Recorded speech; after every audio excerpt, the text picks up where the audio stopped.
Apparently, this is a new strike. I'm seeing reports this was a new strike. Um, Somebody said they heard a boom. I can replay it and see if we hear anything. Oh, I'm sorry, guys. You know what? It's totally my fault. The AP cam was somehow paused. The AP cam got paused accidentally. So let me show you on the AP cam what happened. I didn't realize it. All right, so a new airstrike.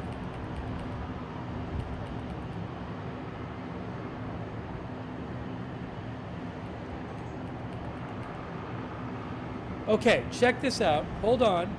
I'm going to show you the AP camera.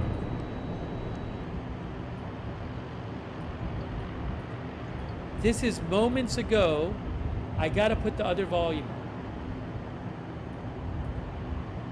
Hold on.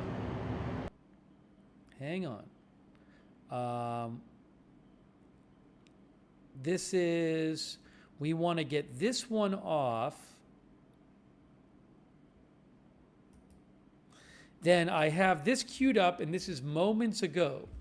This is moments ago, and I think you actually see a little anti-aircraft fire before the strike.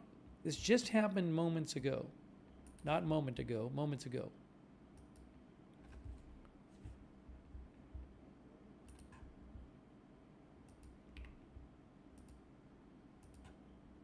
Here you go. Here it is. I just hit play on it.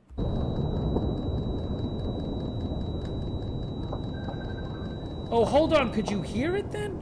I'm rewinding. I'm rewinding. Let's rewind a few seconds. All right, hold on.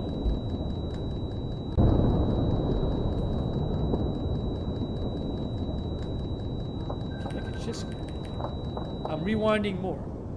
I'm rewinding a bit more. All right, here you go. This is about 2 minutes ago, 2 or 3 minutes ago, I believe. More like 5 minutes ago. Here we go.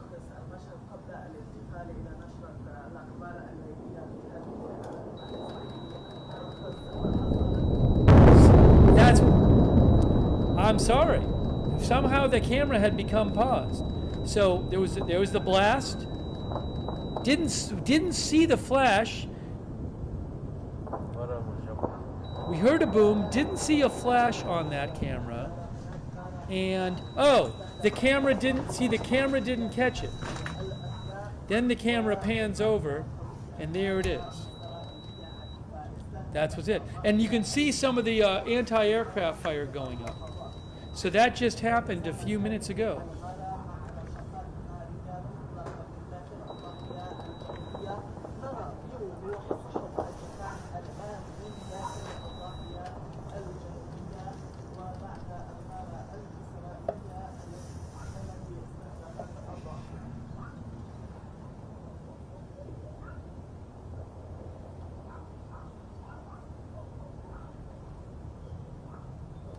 So that, yeah, this, I would not be surprised if this is the building that had been ordered to be evacuated a couple hours ago.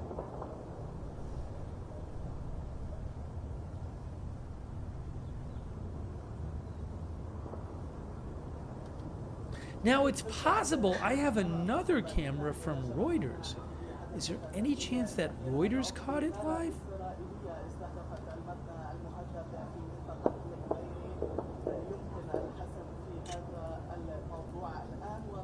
I don't think Reuters caught it. It was off camera on the Reuters camera. It was off screen too, I think.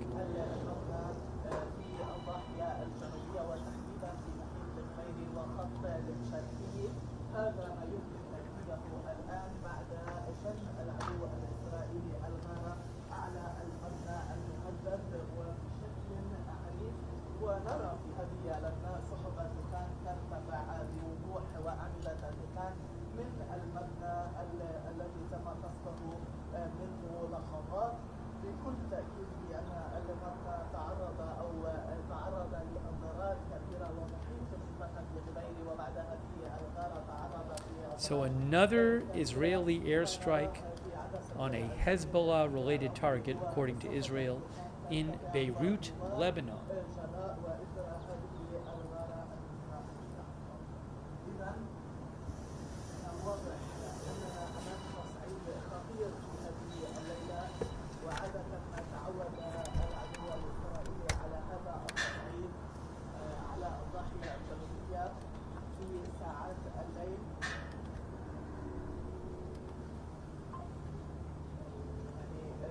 We have no idea how it's going to end up. He should not have started. He should not have abandoned diplomacy. Well, I'm definitely all for it. My big focus is to make certain that over the next few days and week or two or three, that we get to a swift solution. Well, as we get day by day into this Iran conflict, we do hear from the U.S. military, from the Pentagon, about specific operations and what they're doing to knock out Iran's capabilities. We're also hearing more about the beginning. Axios writes the Trump-Netanyahu call that changed the Middle East. Last Monday, Israeli Prime Minister Benjamin Netanyahu called President Trump with a stunning tip. Iran's supreme leader in his room, unreported until now, was a pivotal moment that set the Iran war in motion. We'll start there with our panel. Fox News chief political analyst Brit Hume, office. Brit, what's on your mind today about the Iran conflict? Well, it occurs to me that Condoleezza Rice is absolutely right when she makes the point that we don't have to turn Iran into Switzerland for this conflict to be worthy of the effort. If Iran has been stripped of the weaponry under development that has threatened the United States and other parts of the world for so long, that will make the world automatically a much safer place. It has the additional side effect of giving us a big say in one of the principal oil suppliers for China. That is also true to some extent of Venezuela. So there's a strategic measure here that extends beyond the Middle East and is very much worth keeping in mind. I think it's also pretty clear from these briefings we've been getting, which I think we can trust, that Iran is simply overwhelmed by the amount of firepower we're being able to deliver there and the precision with which we can deliver it. Yeah. Here is former Secretary of State Condoleezza Rice. There is uncertainty with any military operation and what the aftermath might be. But I think if the goal of the administration is to render Iran incapable of using its military forces outside of its borders, that is a worthy goal. Yeah, I think at the end of the day, that is the ultimate goal. I think going forward, because question period isn't happening right now, try and cover question period when I can. And then I want to do a 7 p.m., sort of a late night 7 p.m. update, depending on what's going on throughout the rest of the world. And I'll kind of just piggyback off of Fox News for the most part. I'm thinking if I keep it to an hour, roughly an hour over, I'll be able to get as much in as possible. And if I do 2 streams a day, it's better than just one giant 3-hour one like I did earlier. So going forward, probably going to do streams like that, but we'll see.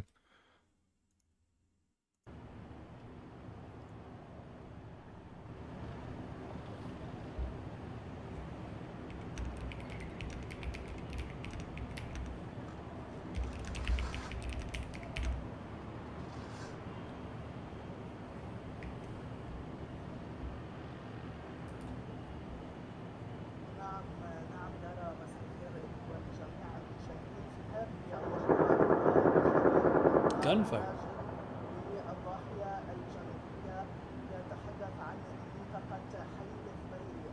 So this has been happening for hours now.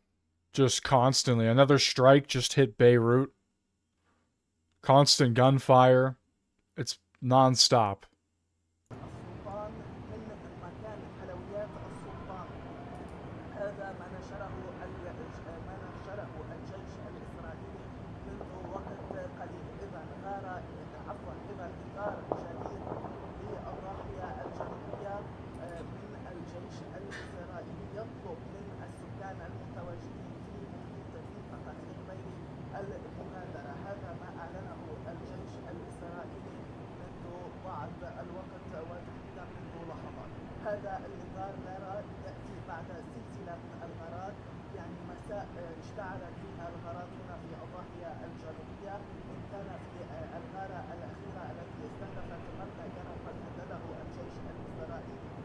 OSINT Technical claims that there was a U.S.-Israeli airstrike against Iran's state broadcasting system in western Iran tonight. I'll post a link. I don't know if it's legit.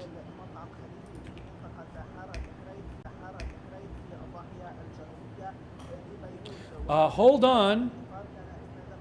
We have, guys.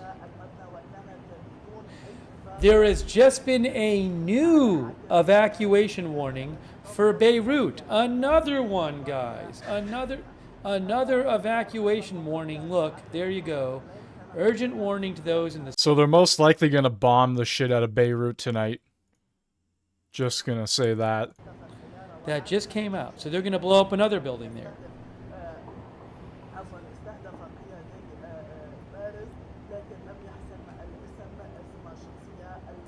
Viewer said trace fire on the right they saw.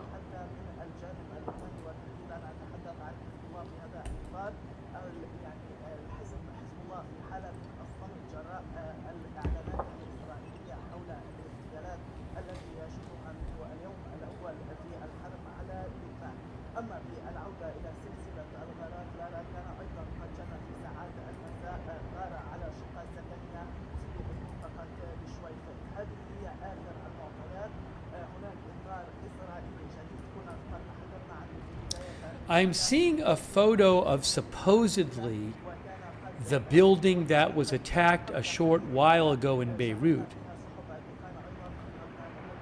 I don't have the rights to the photo, but looks like about an 8-story long building, and a whole part of it is just destroyed. It's like a whole corner has been just taken off the building.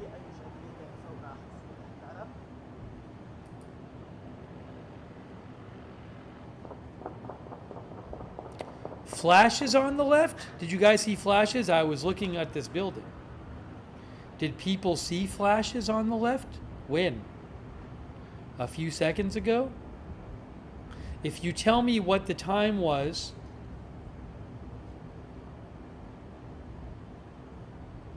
if you tell me what the time was on the camera, I can replay it for you. What was the time on my clock with the seconds?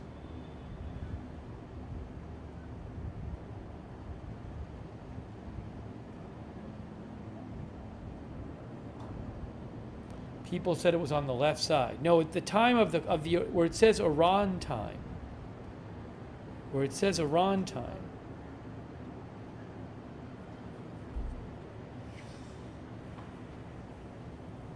$3:27:40. I can look it up.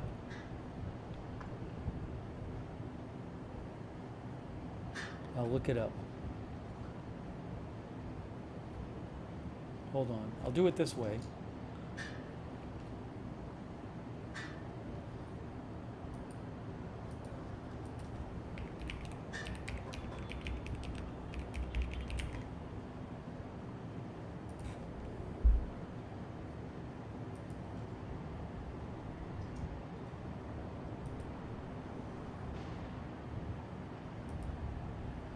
$3:27:40.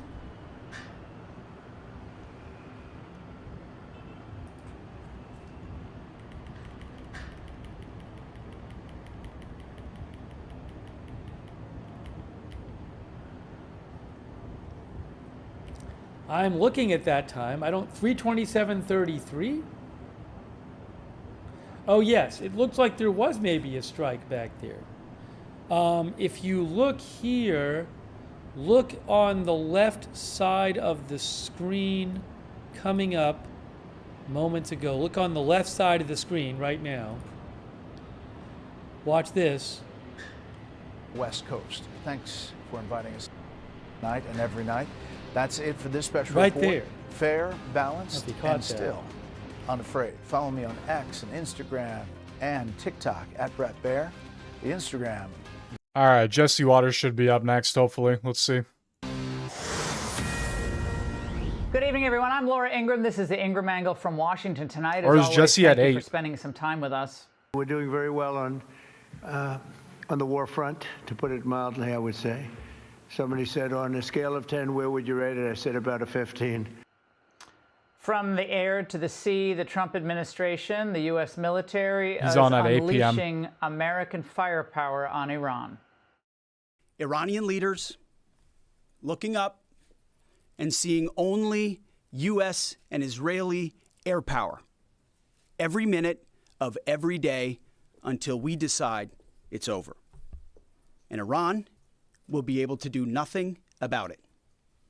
B-2s, B-52s, B-1s, Predator drones, fighters, controlling the skies, picking targets. Death and destruction from the sky. We're playing for keeps. And later on, we're going to hear from the families of the fallen. They're speaking out, including the father of Declan Cody, who was interviewed on CNN earlier today. And we're now learning Israel is about to launch a new wave of attacks. Here with me is Nathan Sales, Ambassador at Large, former counterterrorism coordinator under Trump 1, and Dan Hoffman, Fox News contributor, former CIA station chief. Nathan, let's start with you. This has been something that Americans have not seen, I don't think, in recent memory. The Navy of another country, as far as we understand, I don't ever want to believe anything in wartime because we saw this with Iraq where things we thought were true were not true. But we're told by the Trump administration that the entire Navy of Iran has been destroyed. 5 days in, how does this look? And is victory at hand? Well, it looks pretty good, Laura. It actually looks like something that Ronald Reagan did back in the 1980s during Operation Praying Mantis, when he sent much of the Iranian Navy to the bottom of the Persian Gulf. So I think this is not just about notching points against Iran. These are strategic naval assets that the Iranians could have used to close the Straits of Hormuz and put a real stranglehold on international oil shipments and other forms of commerce. So this was an important play. Is victory at hand? No, it's not. The challenge is always going to be, how do you translate American overwhelming military dominance into durable strategic gains? And in this case, that means an Iran that doesn't ever get a nuke, an Iran that doesn't have a ballistic missile threat, and an Iran that doesn't pose a threat through terrorism to its neighbors and to Americans. That's the long game. And Dan, we'll get into this a little bit more later, but Congress was not able to pass its war powers resolution, cannot limit the president's authority here. Your reaction to that and the message that sends whatever's left of the Iranian regime, or who will step in? Yeah, I think what I would do is highlight for everyone the historical analogy going back to 1991, which was the second Gulf War, the first one, of course, being between Iran and Iraq in the 1980s. We withdrew from that conflict, that war, after defeating Saddam and sending his military running back to Iraq. But we didn't finish the job. We left Saddam's military largely intact, and that created a problem for the next decade and a half. In this case, what we don't want to do is stop short of achieving our objectives, our tactical objectives. And Nathan's right. We need to eliminate the ballistic missiles and the drones. We need to ensure that Iran has no nuclear program, and we need to cut off Iran's material support to their proxy terrorists. And so I think that's the message that we got today, loud and clear. This administration will finish the job. And Mr. Ambassador, we learned from General Kane this morning that Iran fired more than 500 ballistic missiles and over 2,000 drones. If you could speak to how drone warfare, especially those one-way suicide drones, have changed the equation, because we're shooting them down with really expensive missiles. And I know everyone wants to say we have an unlimited supply of missiles, but we obviously do not. So that capability has to be considered very seriously as we examine the length of time we need to stay in there and whether victory is easily established in a situation like this. It's a great point, Laura. These drones, the one-way drones, the Shaheds that Iran has been using, really changed the face of modern warfare. It's better today than it was 4 days ago. I think the chairman said that the drone launches are 73% lower today than they were on the opening day of the conflict. So that's a good start. But big picture here, these drones are cheap to manufacture and launch, and eliminating them takes a very expensive Patriot missile. There's an asymmetry here. So actually, the Ukrainians Iranians have a ton of experience dealing with this threat because the Russians are using the very same drones to kill Ukrainian civilians. I'd like to hear from them what we can do better to protect our bases and our citizens. And Dan, the Chinese embassy is now sending its special envoy to the Middle East for mediation efforts. They're talking to the Saudis and to the UAE. We also understand that Qatar is involved as well in these discussions. And at the same time, we've learned today, or late today, that they postponed presenting the body of the supreme leader to apparently the throngs who would appear in the streets to still honor him in the aftermath of these U.S. attacks. What does that tell you, given the situation as we know it on the ground? Well, first of all, I would highlight the perfunctory, overt diplomatic support from Russia, China. Not a big deal. They never deterred the United States and Israel from launching these strikes, and they're not going to stop us from carrying on the war effort until we've achieved our objectives. As for gatherings, I think maybe the Iranian leadership, what's left of it, is starting to learn their lessons. Look, there's a real fog of war inside Iran right now. We have decapitated their regime levels deep inside the IRGC and their security services, intelligence services. And anytime they come up on their communications, we're going to collect that intelligence. The CIA and our intelligence services will do that. We will find the targets, and our military will fix and finish those targets with precision kinetic strikes. That's what we're seeing right now. We own the day and the night and the skies, and we're using it to our advantage.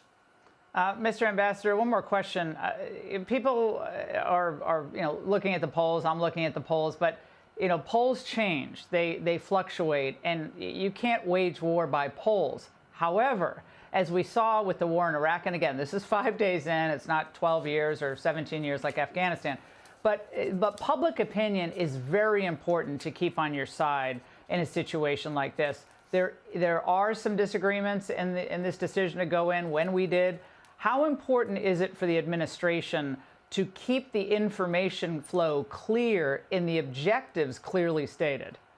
It's essential, Laura. We have to have buy-in from the American people to sustain this operation over the course of more than a couple of days, more than a couple of weeks. The most important thing here, I think, is for the administration to identify clear and also realistically achievable strategic objectives. We've talked about 3 of them: nukes, terrorism, ballistic missiles. What about regime change? I think the administration has been clear that that is ultimately for the Iranian people to decide. We can help them. We can weaken the security services, and we can provide arms or support to fighters who want to fight against the regime. But that is ultimately not something the American people are going to buy into, I think.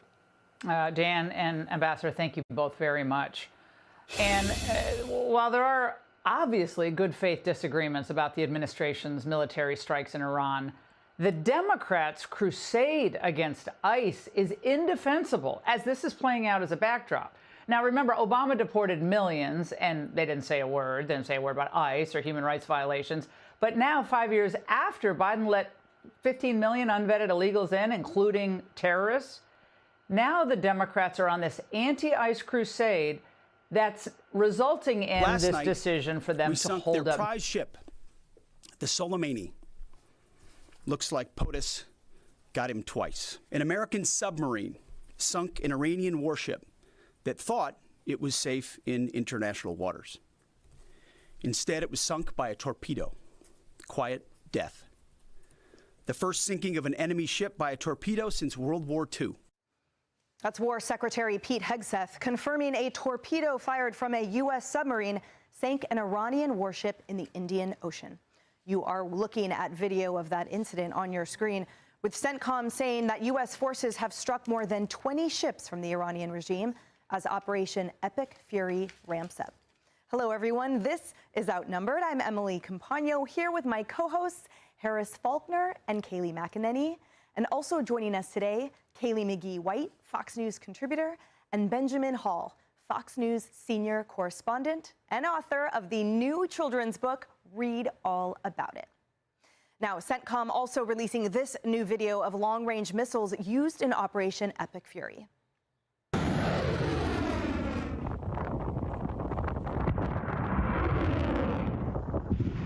The The Pentagon says that this is the first time these long-range precision strike missiles were used in combat and that they provide, quote, unrivaled deep strike capabilities.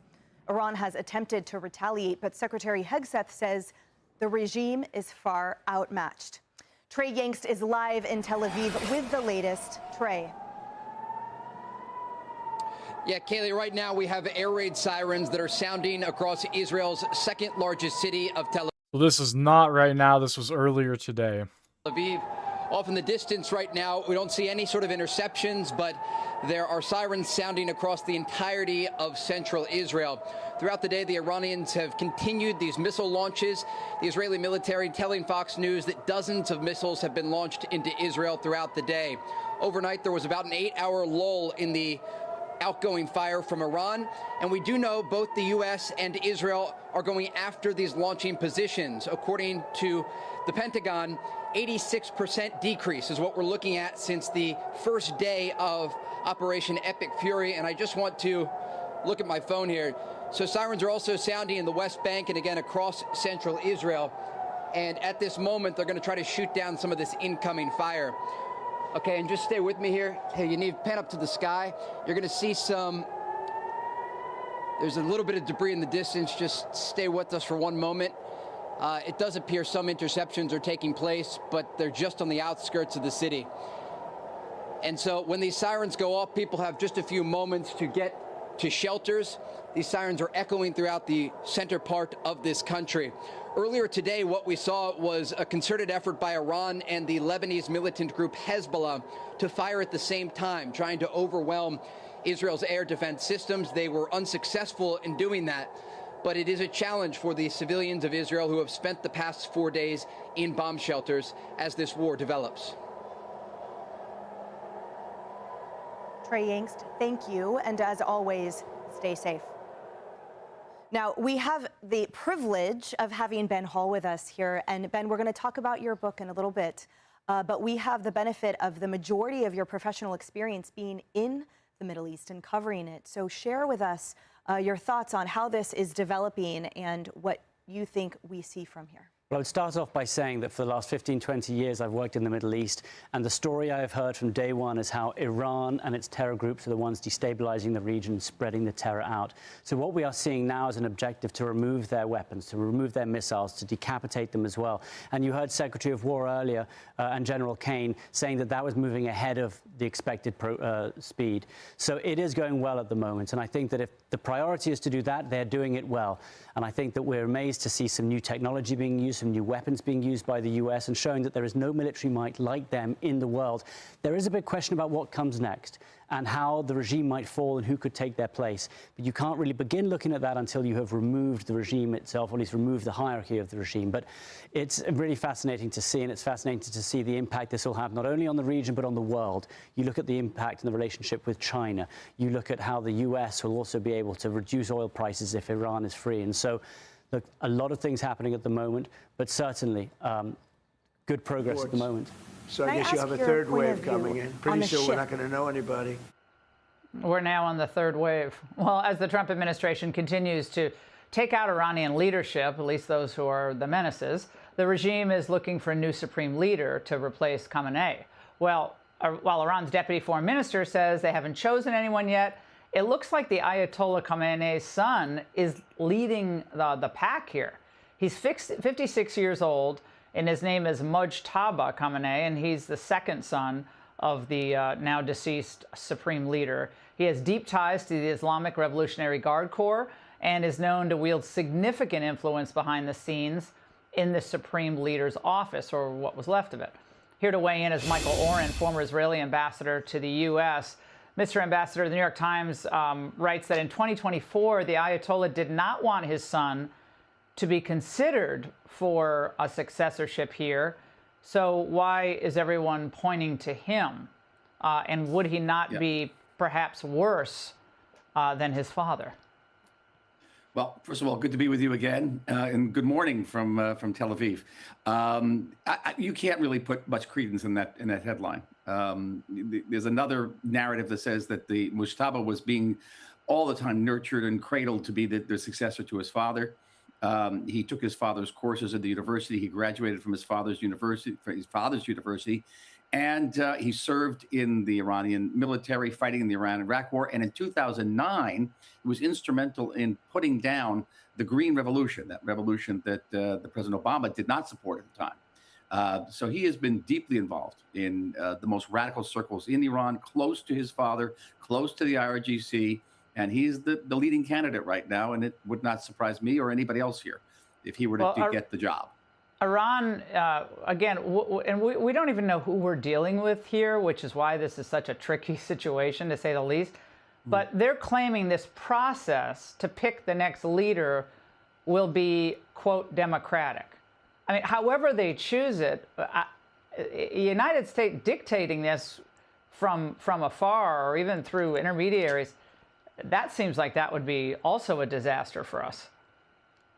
Well, nobody knows right now. And I think you had some very interesting guests on before, Nate and Dan, who were saying, listen, the leadership of the future of Iran is really in the hands of the Iranian people. That would be ideal if they could do that. And what the United States and Israel and our allies are doing is creating the circumstances, the conditions under which the Iranian people may be able to rise up again and reclaim their liberty and determine their future government.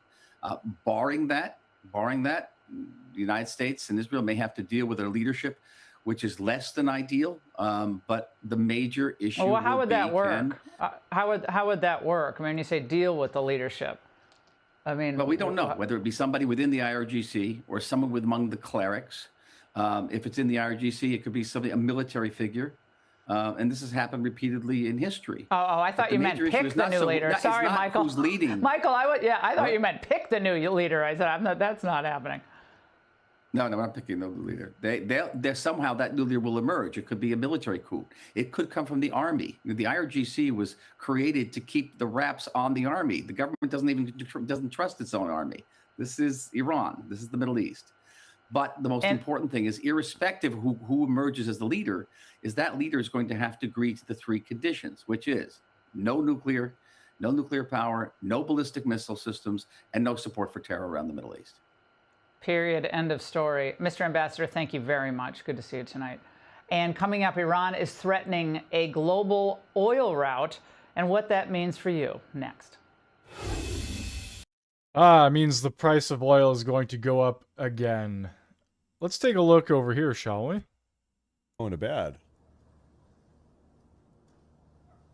I do have a little tiny update here. Per Fox News, U.S. Secretary of War Pete Hegseth is going to travel to CENTCOM headquarters at MacDill Air Force Base in Tampa, Florida tomorrow to be briefed by CENTCOM Commander Admiral Brad Cooper on ongoing operations. All right. So Hegseth is going to Tampa, Florida, MacDill Air Force Base to get a brief.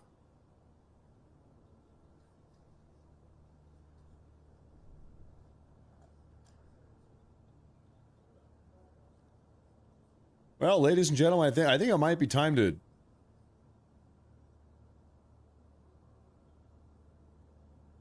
wrap up for the day.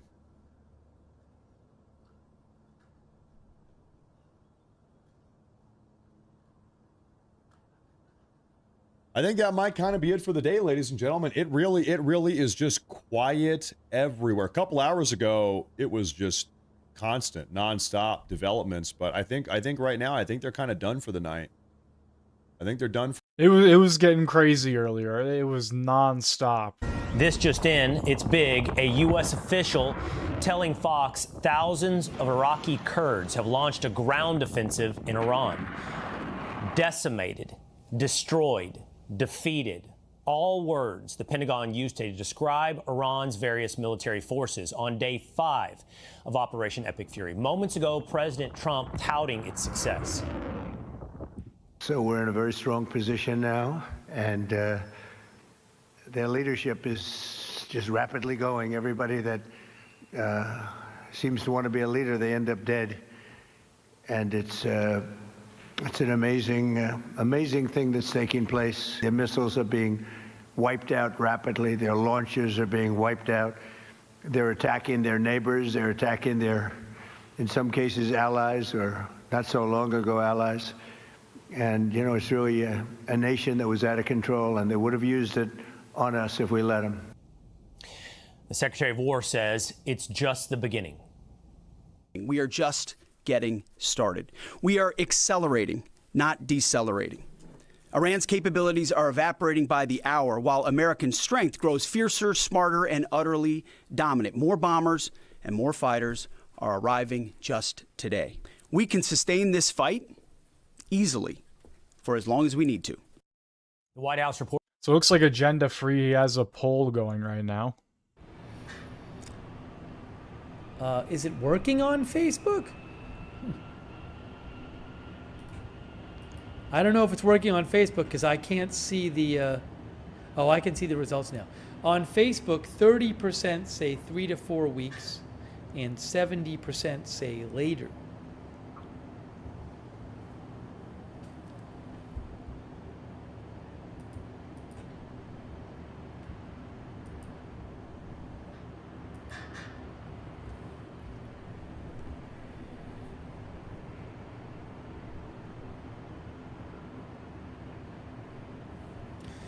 Thanks for voting in our poll. I did not think so many people would go later.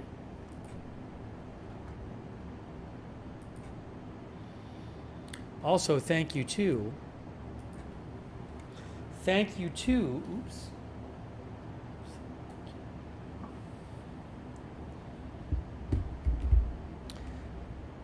Thank you to. Why would he take the polls down? One of our viewers, LGS, says it won't stop. I'll put it on Facebook. Is it on say later?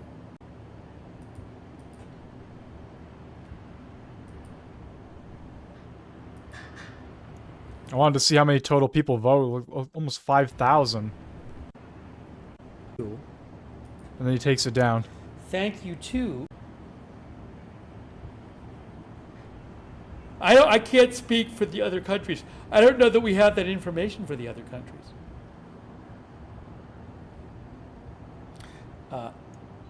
Anyway, let's go back here. Reporting more than 17,000 Americans have returned home safely from the Middle East, and repeating the president's motivation for the operation.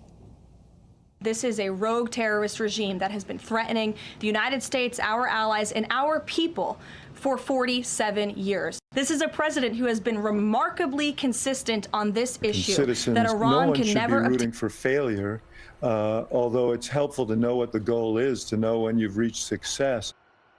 Well, agreed. And I hope for the same, and most importantly, that this results in a safer and more secure America, and obviously in our Iranian regional partners in the Middle East. And I want to be clear tonight, it is not unpatriotic to have serious concerns or even to oppose a war. Pat Buchanan opposed the war in Iraq, and so did Donald Trump. Now, this is not the war in Iraq, but they were both right back then. I got it wrong until around 2006. Because the ultimate price of war is only borne by a tiny sliver of U.S. citizens. And 6 American troops have already been killed in this operation.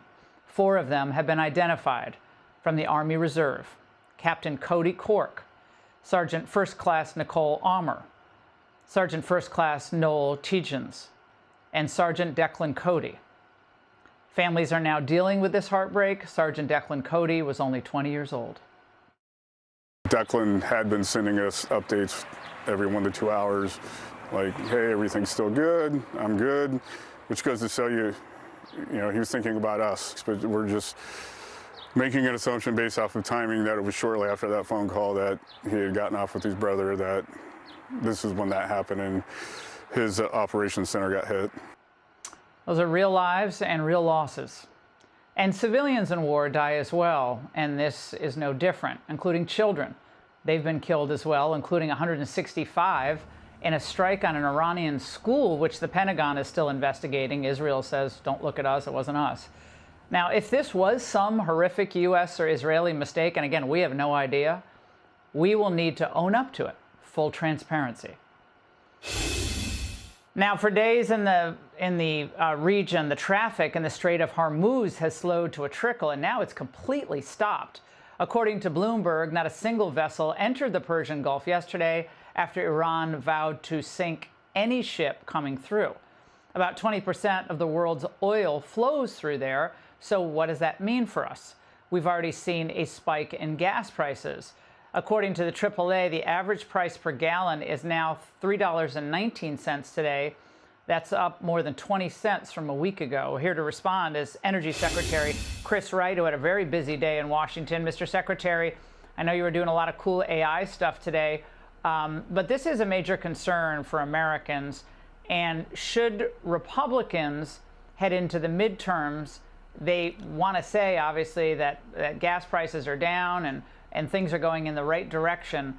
Will this be temporary, and how long do you believe this will last? Oh, this will definitely be temporary. This will definitely be temporary. The Trump administration's energy addition, energy dominance agenda have just massively grown global supplies of oil, natural gas. Gasoline prices today are still $2 per gallon lower than they were at the peak during the Biden administration. Now, we want them to be lower. We want them back under $3 a gallon. And I think you'll see them back under $3 a gallon before too long. But yeah, are we going to have a transient bump up as we've seen in gasoline prices? We do a little bit, but I think a very small price to pay to remove the nation that's killed more American soldiers in the last 20 years than any nation on earth, and was rapidly building up its ability to kill more Americans, to menace the Middle East. Let me go to the map so at least you can see when the alerts come in. Oh, okay. I think we got some. This is what happens. Guys, this has been happening for days. You shouldn't be surprised. This has been happening for days with the cameras.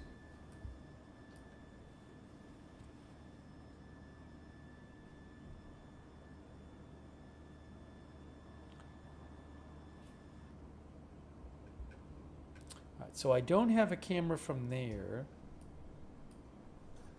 Yeah, sorry, Al Jazeera Arabic. You can check out Al Jazeera Arabic also. You can look at that if you want. They're on YouTube. You can check out them and Intel cams.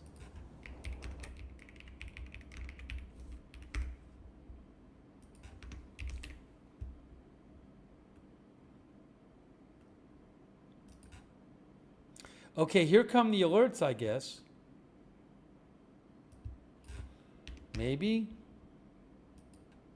Okay, you can see we have, these are Tel Aviv and surroundings. Tel Aviv and surrounding areas. Those are the alerts. Can you guys see here? Tel Aviv and surroundings. Now we got. That is where they are.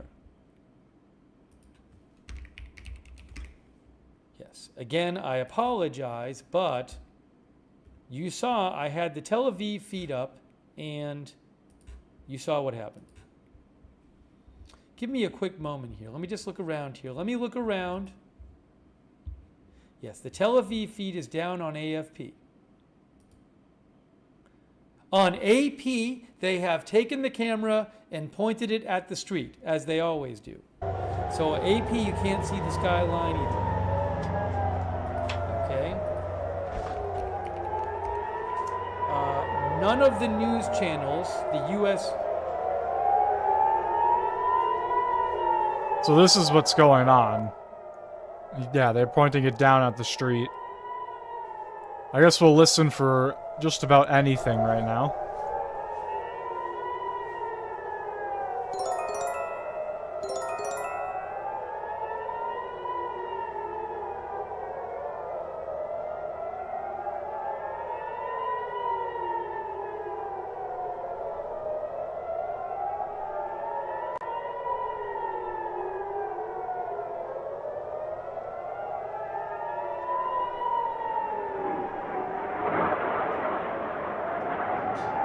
You can hear it. Something's going on. Interceptors or rockets coming in, one of the two.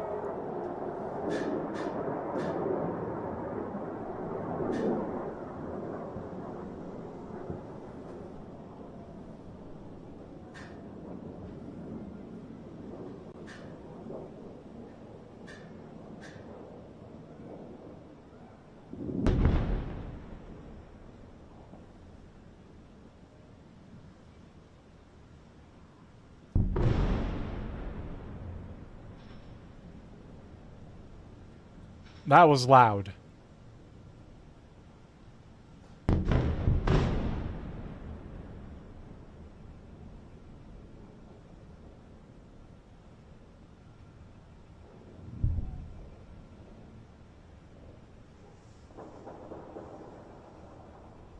And then I hear gunshots either in Beirut or somewhere.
Alright, so that must have been like a very short attack. I know the alert was already over and done with. I was just looking at some updates over here, but anyway.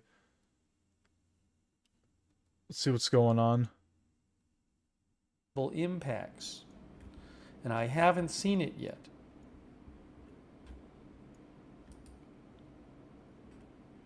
I'm looking now. Let you know. There were missiles and there were explosions.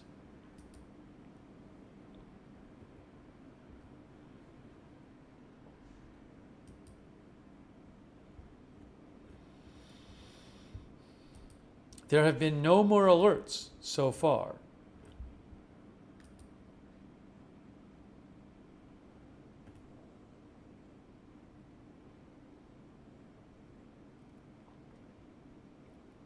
I'm still looking, guys, to see.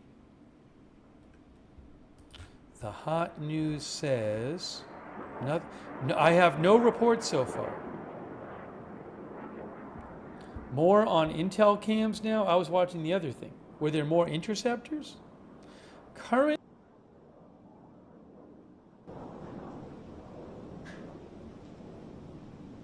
Sounded like something was flying over again.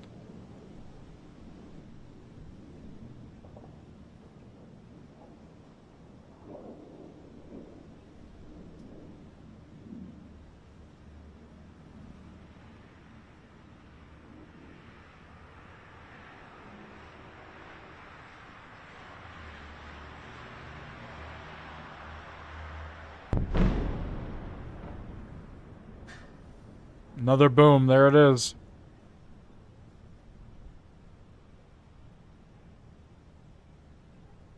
No idea if these are being intercepted or if they're making the mark, obviously, because it's pointed at the street. And every other camera is shut down.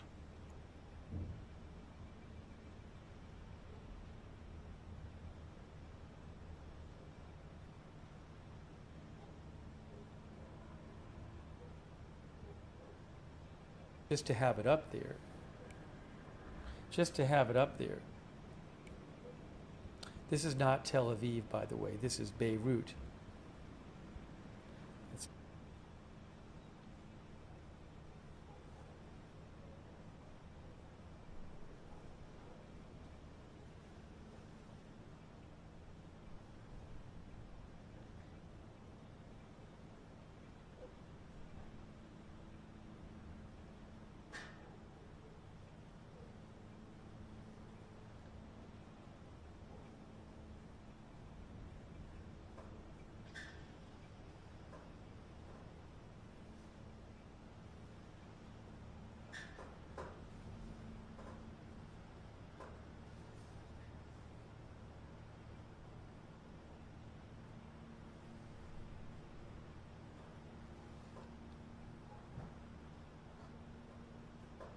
Here to weigh in is Ari Socher, who's Israeli rocket scientist and a senior policy advisor at the U.S.-Israel Education Association.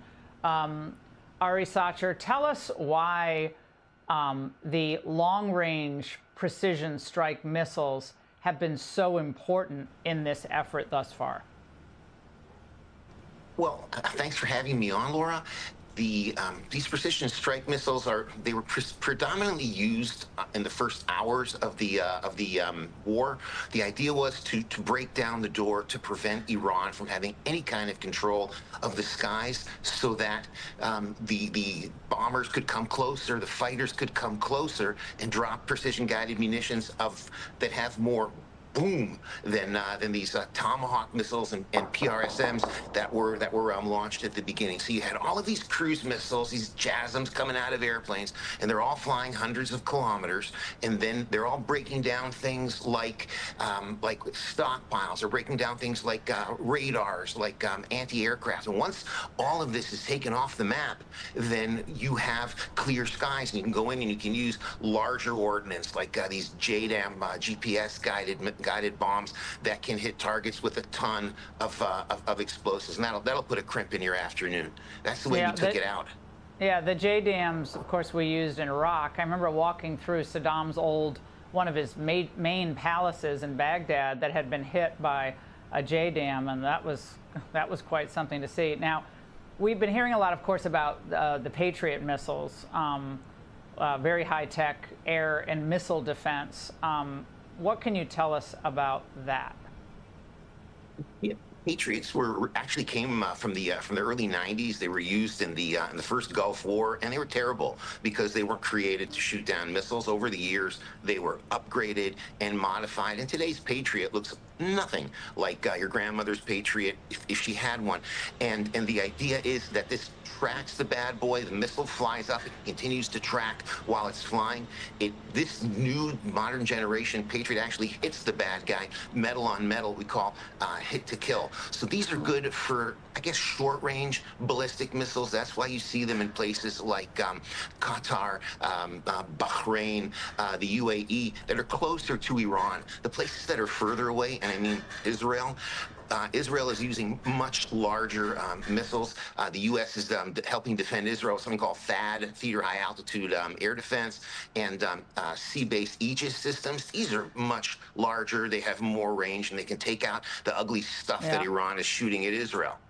Yeah, we don't want to run low on the THAADs either, but the president said what we need, we're going to have. So, Ari, thank you very much. Good to see you tonight. And coming up, fraud lovers get grilled on the Hill. Ah, yes, Tim Walz up again. Oh, what a fool. All right, let's move back over to these cams here. I think we have some gunshots in Beirut. Once again, can't tell.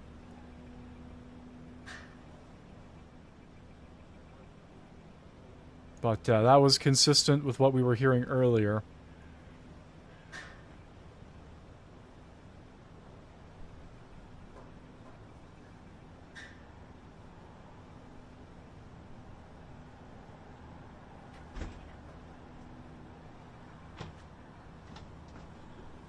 I'm sorry. You have a clock issue.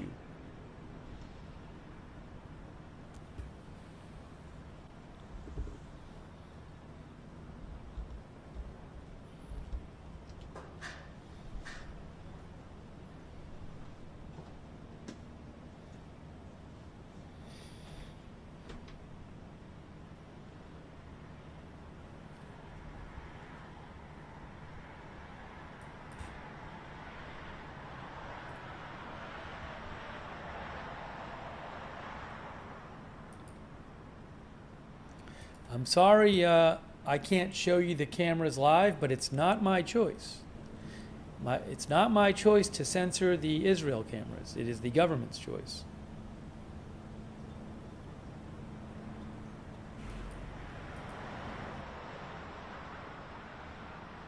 The people blaming Agenda Free TV for not showing the cameras. That's wild.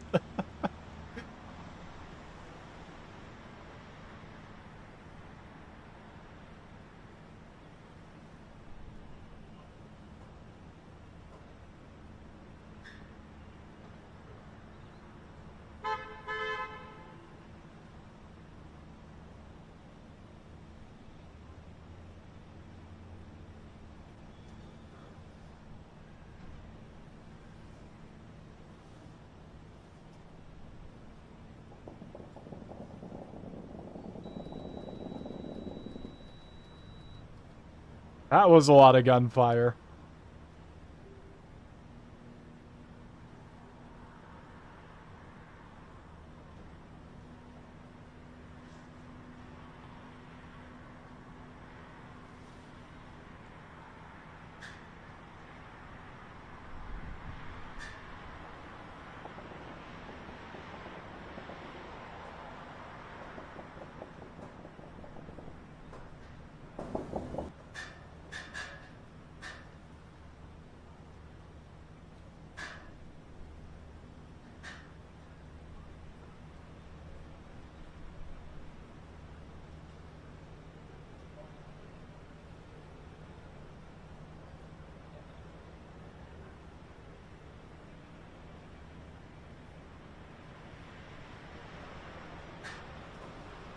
If the video would like to load, that would be great.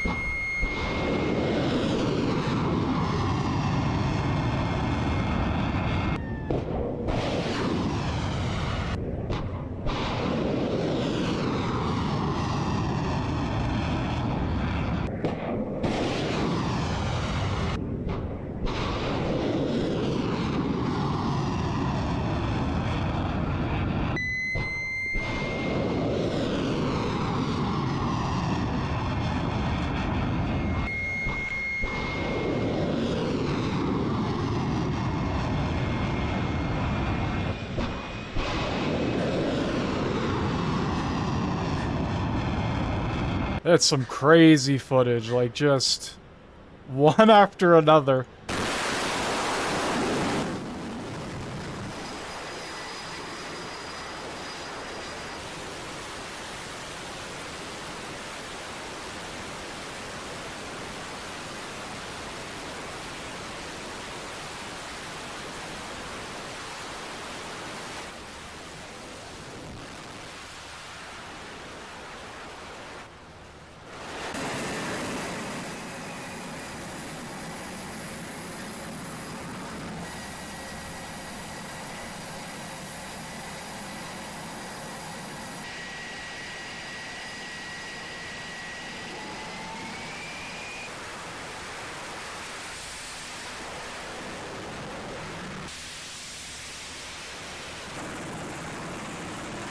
That is fucking so cool.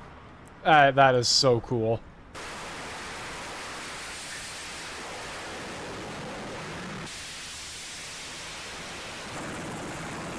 The 1980s jet. Oh my god, this thing would run laps around our jets. Oh my goodness. These things are responding to our problems. Like, Canada's a joke. Our military is so beaten down. It's pathetic. Alright, we got a Fox News video coming up here. But let's take a look at this before we head to that.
The Kurds, been hearing about them for a long time. Yes. Great fighting force, good allies of the United States, and looks like that once again they're going to come in and try to help out here and stabilize things. But we don't always help them.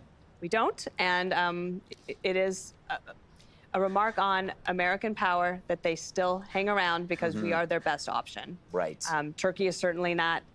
Assad was not, etc. So you have this opportunity here for a possible way forward. I don't know if it turns out to be true that this has been in the works for some time. That would certainly be interesting. I think that we will learn a lot in the coming days after the main fighting is over, how the strategy was put in place over a longer period of time. It wasn't over a weekend, as we are talking about now. I thought Caroline Leavitt's briefing was very good, and especially she is saying, so far, she said, thus far, things are really good, and I think we have to acknowledge that and point out that Iran has just decided to take everybody down with it. Like, if we're going down, then we're going to take everyone down with us. So what Iran did was mobilize the world against it, as well as there's all sorts of things that have happened in the last 20 years, but mostly since the last 8 years when President Trump was in office, starting with the Abraham Accords. But also you have new leadership in Saudi and Abu Dhabi and Dubai, and they want a younger, more modern type of living, and Iran doesn't.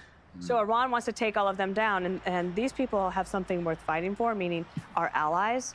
And so, yes, I agree with her. Like, thus far, it looks like we are in a very positive territory. Yeah, imagine if we decided to do this when they had nukes, or you wouldn't ever be able to do it because you see how they're reacting now without nukes. Jesse, it seems like what Hegseth is saying sounds really good, but it only is good until boots are on the ground. Are we confident that that case will never be?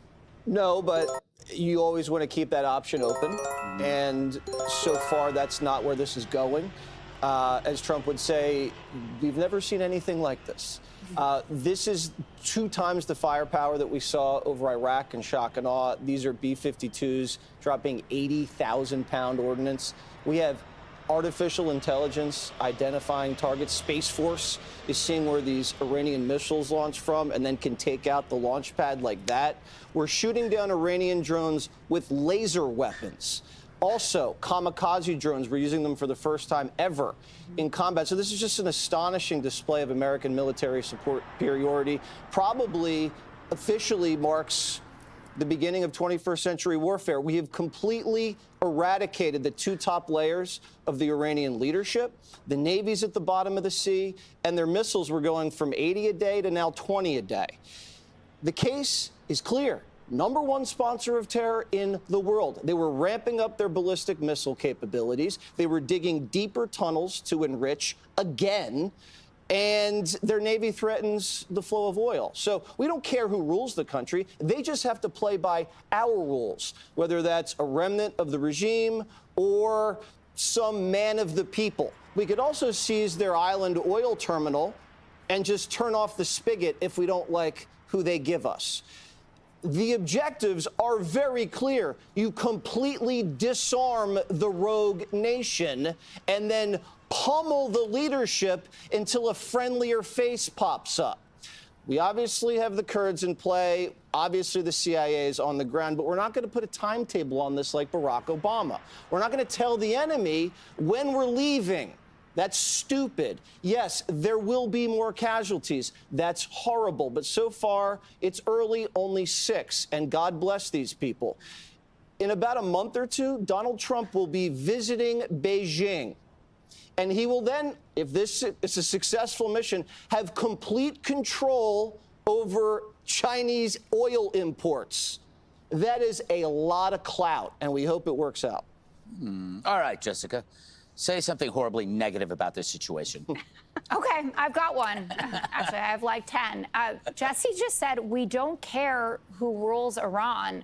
I thought that we cared about these hundreds of thousands I said of as protests. long as they follow our rules. But we don't want rules, a radical Muslim cleric, okay. and we don't want someone to align with the Chinese. I'm sure that all the protesters in the streets are heartened to hear the way that you see things, that if people play by our rules, and our rules could just be, you know, stop with enriching uranium, but we have been very lax on human rights violations, especially with the Chinese. The Uyghurs, I think, are still basically in concentration If you want to camps, spread and we're cool democracy with in the that. Middle East, Jesse, again, enough. that's fine. No, enough of you, Jessica. You what we have literally in just went- Venezuela that is so worked out rude pretty also. well. Yeah, you took out Maduro in like 20 minutes, and he's in a jail cell. It is not the we same want to be analysis. realistic about this. And Delcy We're not going to push Rodriguez democracy was on day waiting one for you.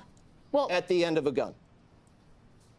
the comp to Venezuela is ridiculous. Maduro went down in, 24 hours? He awaits trial here. Delcy Rodriguez was in play. We knew exactly who she was. She had control of it. We also had Maria Machado, who we were in conversations with. If you think that going after a theocracy like this, made up of religious lunatics, who you cut off the head and 100 more sprout out, is the same, it just makes you look stupid. It's not the same. Stop, and Jesse, get your hand down. It's more challenging. It's down. It's more challenging. She is screaming. Oh my God, she's livid.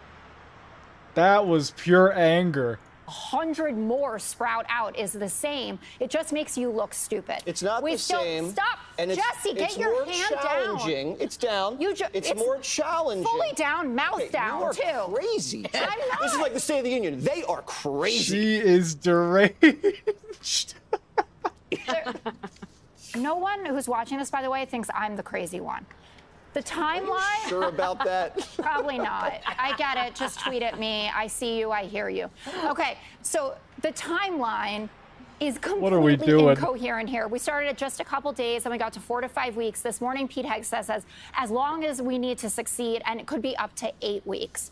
We are burning through $1 billion a day. We are spending, what is Now it? you care Listen, just hear. about money?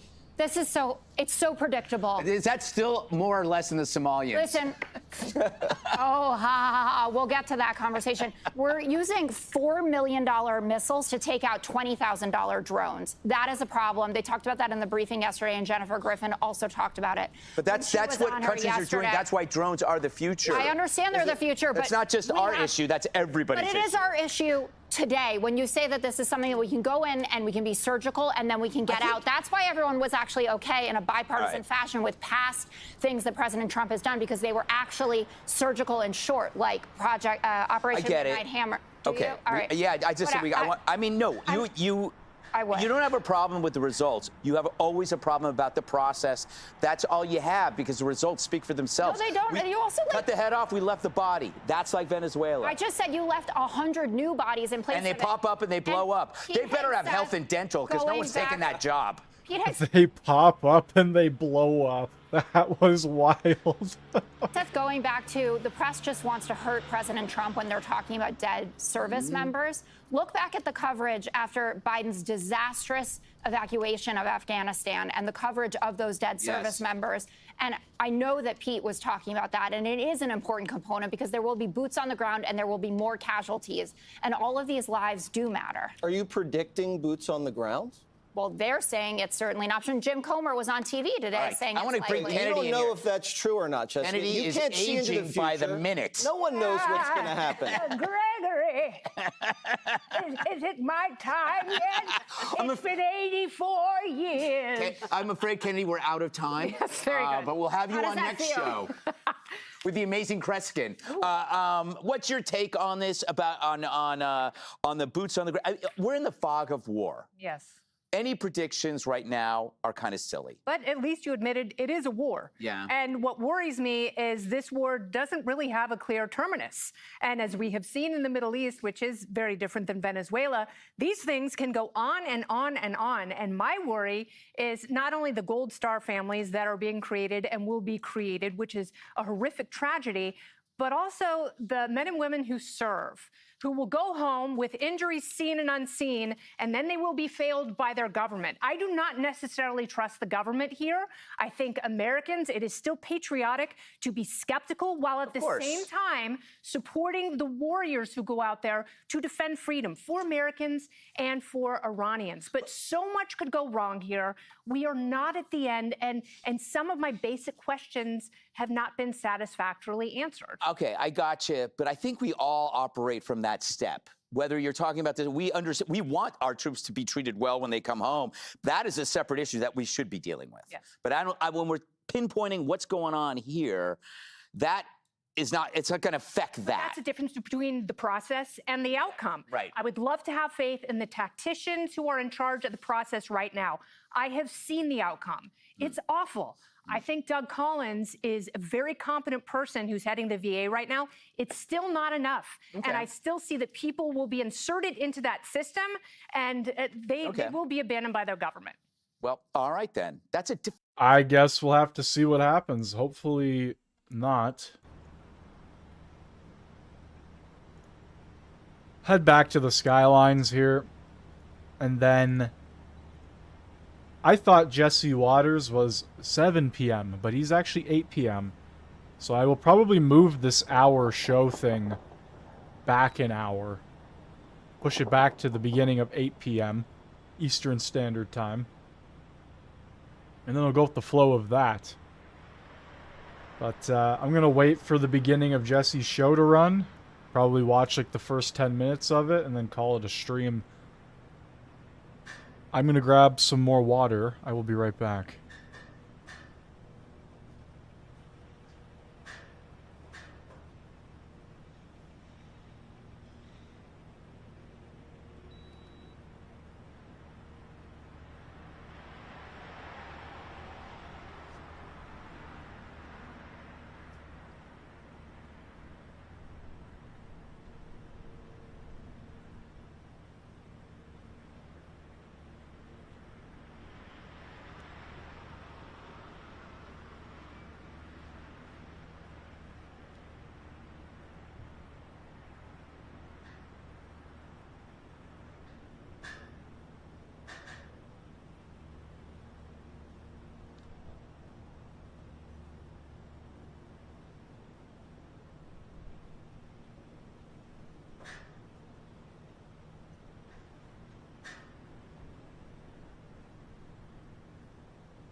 Alright, let's see what's going on over here.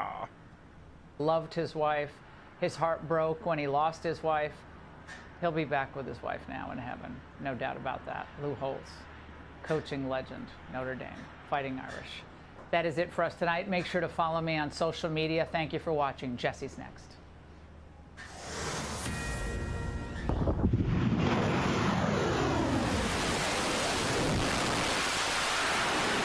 Hell yeah.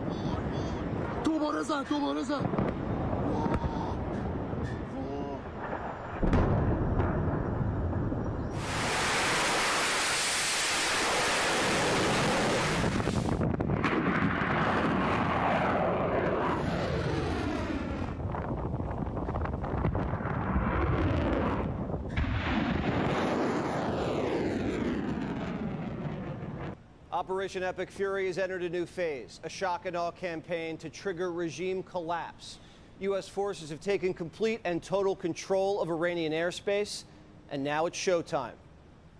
The two most powerful air forces in the world will have complete control of Iranian skies, uncontested airspace. It means we will fly all day, all night, day and night, finding, fixing, and finishing the missiles and defense industrial base of the Iranian military. This is twice the amount of firepower that we use in Iraq, and we're using next generation tech. An unlimited stockpile of 2,000-pound GPS and laser-guided precision gravity bombs. High-powered laser weapons fired by the Navy are microwaving Iranian drones. And long-range, high-speed precision strike missiles are hitting targets with pinpoint accuracy. First time used in combat. Also the first time Got a bunch of alerts. kamikaze attack drones. Space Force satellites are detecting Iranian missile launches, then within seconds, blasting out the launch pads. The Pentagon's even using AI to develop targets. We're even bringing back good old faithful torpedoes. Yesterday, in the Indian Ocean, and we'll play it on the screen there, an American submarine sunk an Iranian warship that thought it was safe in international waters. Instead, it was sunk by a torpedo. Quiet death. The first sinking of an enemy ship by a torpedo since World War II. U.S. Central Command has confirmed that over 20 Iranian ships have been sunk. The average Republican now owns more boats than the Iranian Navy. And we just smoked their crown jewel. Last night, we sunk their prize ship, the Soleimani. Looks like POTUS got him twice. We've knocked out their Navy, Air Force. Nothing's safe, above or below ground. A new nuclear bunker they were building just got obliterated. Anything can happen, but this war is off to the best start in American military history. We're doing very well on the war front, to put it mildly, I would say. Somebody said, on a scale of 10, where would you rate it? I said about a 15. Their missiles are being wiped out rapidly. Their launchers are being wiped out. And, you know, it's really a nation that was out of control, and they would have used it on us if we let them, if we waited any longer. The regime leadership is either dead, missing, or cowering in bunkers. For us, it doesn't matter who rules. They just have to play by the rules. More on that later. They've been warned. The IDF says their next radical supreme leader will be a target for elimination, quote unquote. Every mullah is on borrowed time. We know who they are and where they are. Also, yesterday, the leader of the unit who attempted to assassinate President Trump has been hunted down and killed. Iran tried to kill President Trump, and President Trump got the last laugh. The chairman of the Joint Chiefs says the Iranians are badly wounded and losing the capacity to fight back. Iran's theater ballistic missile shots fired are down 86% from the first day of fighting, with a 23% decrease just in the last 24 hours. And their one-way attack drone shots are down 73% from the opening days. Reports say Iran only has a few days of missiles left. We've heard that before, but if true, this could be a major turning point. Eliminating their ballistic missile program was one of the key justifications for the operation. Iran does pose an imminent and direct threat to the United States of America based on the fact that they are the world's leading state sponsor of terrorism, based on the fact that they were rapidly and aggressively building up their ballistic missile program to give themselves immunity within their country alongside their Navy so that inside their country they could continue to create nuclear weapons and nuclear bombs, which would of course pose a risk to Americans in the region and even Americans one day here at home. Today, the mullahs made a mistake. They fired a missile over the Mediterranean towards Turkey. That's a NATO ally. Fortunately, we knocked it down. The regime's missiles can reach Europe. That was too close for comfort. So now Spain's caving and letting us use their bases. With respect to Spain, I think they heard the president's message yesterday loud and clear. And it's my understanding over the past several hours they've agreed to cooperate with the U.S. military. And so I know that the U.S. military is coordinating with their counterparts in Spain. No one's more nervous than China. Half their oil imports pass through the Strait of Hormuz. And as of today, the U.S. Navy controls that strait. We already control the Malacca Strait in Southeast Asia, the Strait of Gibraltar, the Suez Canal, and the Panama Canal. The U.S. controls all global shipping choke points. A full naval blockade of China is now possible. Their economy's at our mercy, if things ever got saucy. So we're killing two birds with one stone. We stop the #1 state sponsor of terror, and we checkmate the Chinese. And on top of that, if this mission's successful, we'll control nearly all of the world's global oil distribution. Now, so far, the price of oil isn't going crazy. Monday, it peaked at 80. Today, it's trading. Oh, shit. We got something blowing up over here.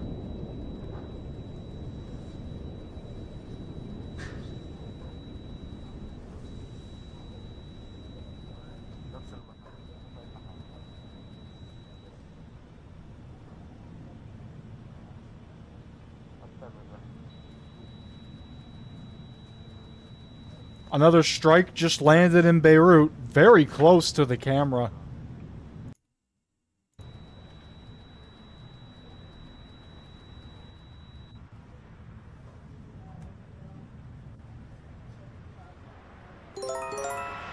Oh, we got a red alert in Tel Aviv, Israel.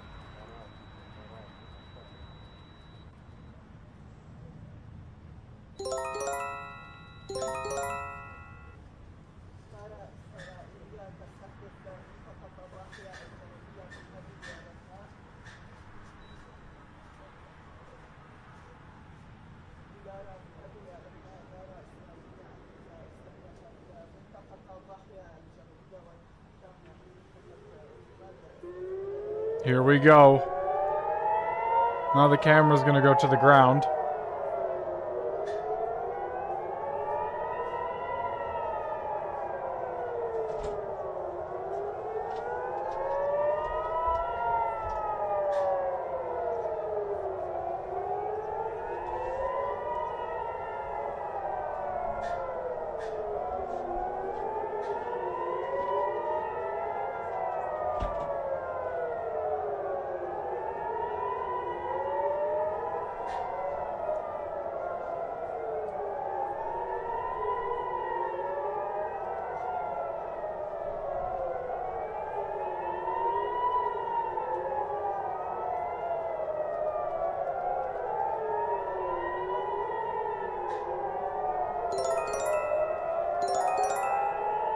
The alerts are going off the charts right now.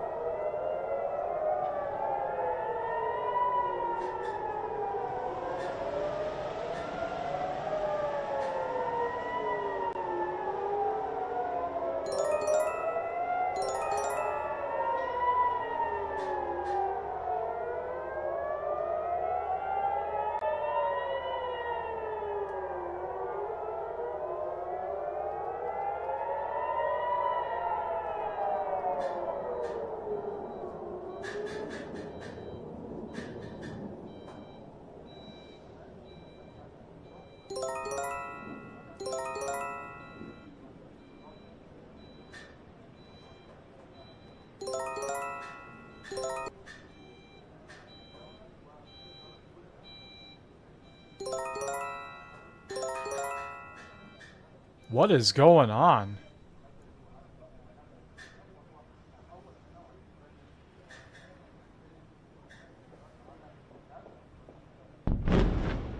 There we go.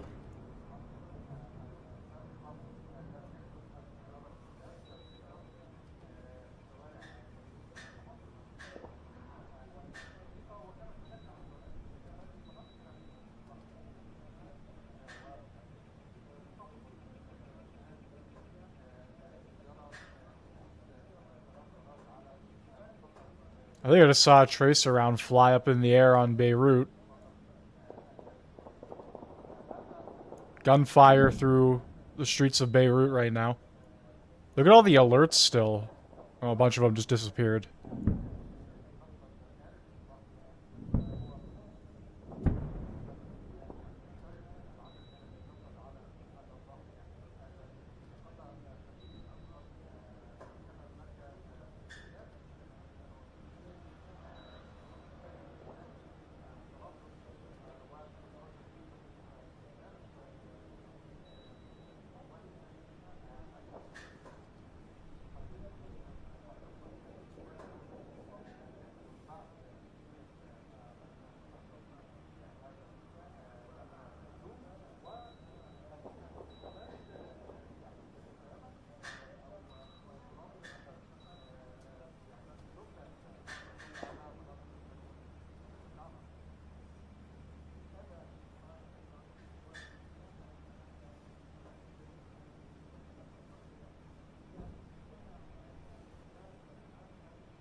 I'm gonna go back and try and find that initial strike on Beirut.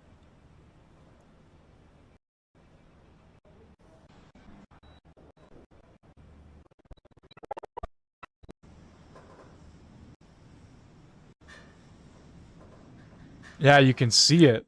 It lights up the whole sky in the corner there. Right here. Boom. You can see this, the puff up of cloud and everything.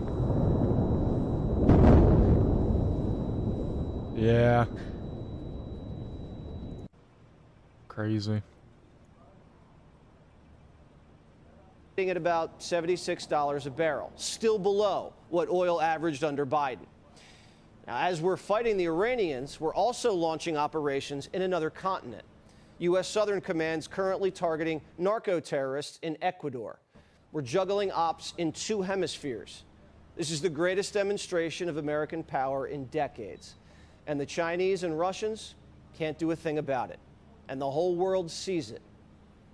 There have been no reported casualties over the last 48 hours, thank God. And we pray that God protects our troops and that Operation Epic Fury continues to be successful and ahead of schedule. General Jack Keen's our Fox News senior strategic analyst. We're now entering a new phase, General, the shock and awe phase. Tell us about that. Well, a new phase is driven by the reality that we have air superiority, and that means we're actually going to accelerate operations as a result of that. And largely that means some of the standoff cruise missiles and other missiles that we were using, they're going to take a back seat, and we're bringing forward bombers with gravity bombs, but they are precision guided and GPS guided, etc. And that'll give us actually more lethality. They're 500,000, 2,000-pound bombs with accuracy. And we don't have to worry at all about being close to the target, which increases the simplicity of achieving the objective ends. So that acceleration has taken place. And what that's going to do is enable us, certainly, to achieve our operational objectives here, which you've identified. And that deals with ballistic missiles, drones, nuclear weapons, and finish off the Navy once and for all. But it also is going to enable the Israelis. And by the way, let me just, an editorial comment here. We've got the 2 most proven militaries in the world today operating together. They are the most experienced, United States and Israel. And the level of trust and confidence we have in operating together is really something to behold. We haven't had a partner like this in many, many years, who is on a par with us in terms of experience and leadership, and also has enormous capability that they bring to the fight themselves.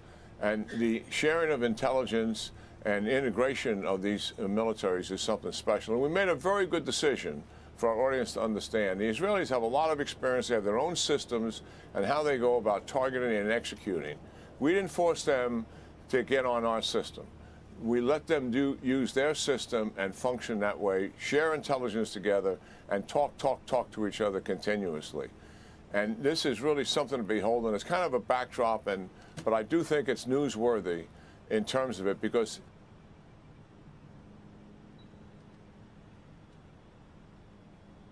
And we lost the feed on that one. All right. That's going to do it for the 7 o'clock stream. Thank you all for joining on YouTube, Rumble, and Kick.